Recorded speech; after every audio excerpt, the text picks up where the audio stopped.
Coucou, j'espère que tu vas bien. Alors aujourd'hui, on va discutoyer un petit peu entre nous. On va parler des rattrapages. Parce que je pense que là, vous avez passé vos examens après les vacances d'avril, que vous allez avoir, vous avez peut-être déjà eu vos résultats, et que certains, eh bien, vont passer au rattrapage. Moi, je passais tout le temps au rattrapage toutes mes années de licence. Et pourtant, ça ne veut pas dire que je n'ai pas réussi mon master et toutes mes études de droit. Donc en fait, oui, je passais à chaque fois au rattrapage et comme je disais dans ma dernière vidéo, j'avais 12 matières à rattraper en L2. Parce que j'avais des matières à la fois de la L2 où j'avais quasiment tout foiré et j'avais aussi des matières en première année, donc en L1. Et en tout, j'avais 12 matières. Et je me souviens que sur mon bureau, j'avais 12 post-it en haut avec toutes les matières que je devais repasser. Ça faisait beaucoup. C'était quasiment, en fait, j'allais repasser toute une année complète, quoi. C'était pas juste un semestre. Et pourtant, je savais que j'allais y arriver. Je savais que c'était tout à fait possible. Je sais plus exactement pourquoi j'avais cette croyance-là que j'allais y arriver, mais je me suis convaincue vraiment que j'allais y arriver. Et ça, c'est un facteur clé très important. Il faut savoir que c'est possible, d'accord? Il faut pas se dire que 12 matières c'est impossible.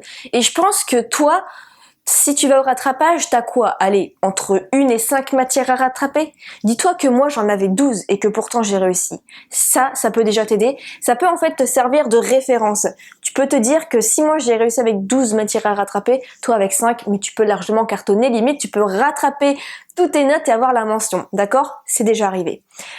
Donc, une chose à savoir, c'est que si tu as plein de matières à rattraper, forcément, tu vas pas pouvoir revoir chaque matière à fond et toutes les savoir sur le bout des doigts.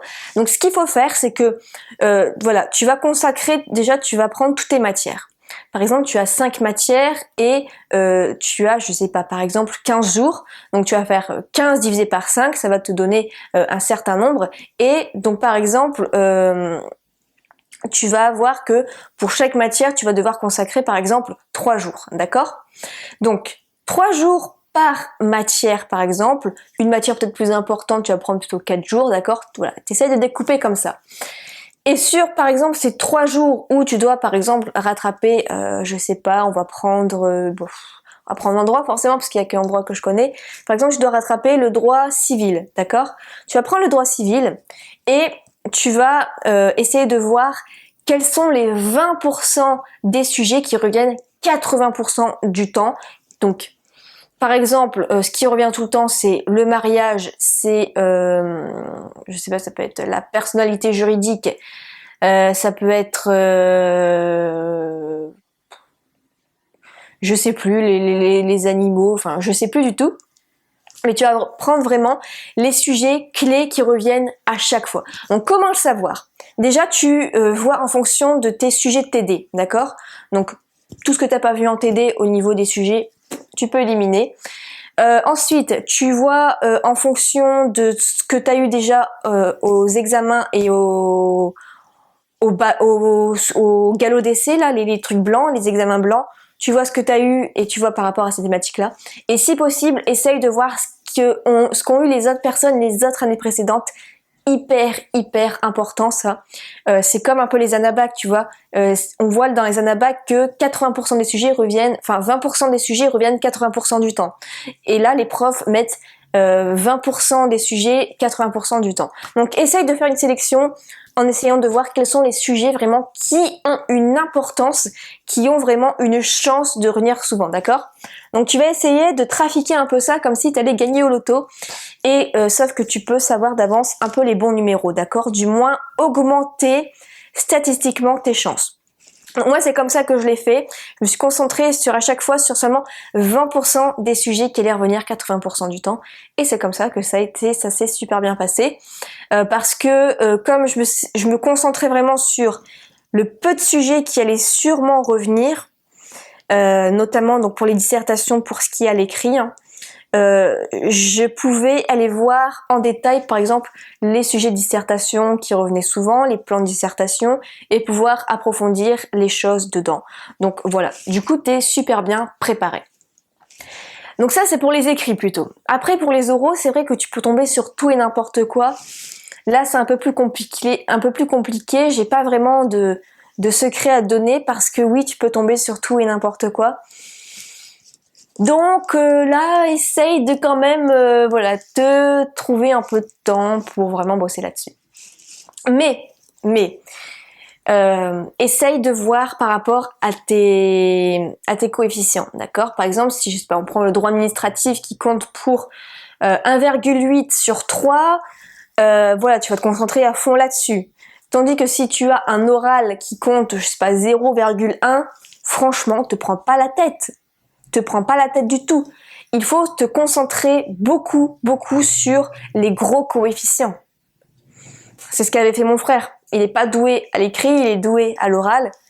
Pour son BTS, il s'est concentré à fond sur les matières à gros coefficients. Il a eu des très bonnes notes à l'oral. Et voilà, c'est passé. Donc, faut pas vraiment être le plus intelligent, mais il faut être le plus stratégique, d'accord? C'est comme Koh-Lanta, c'est la même chose. Il faut être un peu bon partout, mais au niveau stratégie aussi, et savoir un petit peu hacker le système pour être le plus efficace possible. C'est comme ça que ça fonctionne, en tout cas pour les rattrapages, et te donner le plus de chances possible. Donc j'espère que tu as compris ce que je voulais dire, d'accord? Concentre-toi, essaye d'être le maximum efficace, et j'espère que ça va bien se passer pour toi. Donc maintenant, on va passer au résultat du concours, et je te laisse de l'autre côté de l'écran, puisqu'on va faire le tirage au sort grâce à un logiciel en ligne. Et bien moi, je te retrouve pour la vidéo de dimanche prochain. En attendant, je te souhaite...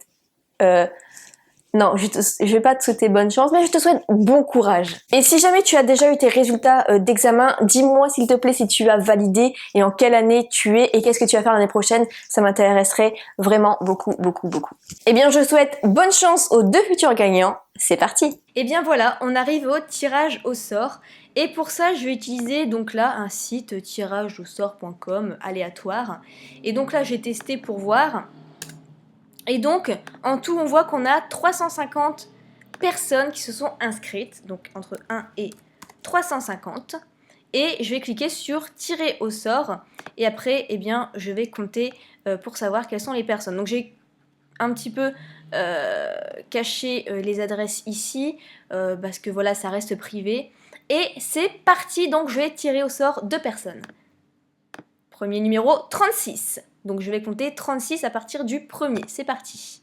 1, 2, 3, 4, 5, 6, 7, 8, 9, 10, 11, 12, 13, 14, 15, 16, 17, 18, 19, 20, 21, 22, 23, 24, 25, 26, 27, 28, 29, 30, 31, 32, 33, 34, 35, 36. Et c'est Florina Darid qui remporte le premier lot. Donc Florina, eh bien, je vais te contacter pour avoir ton adresse et t'envoyer le premier lot.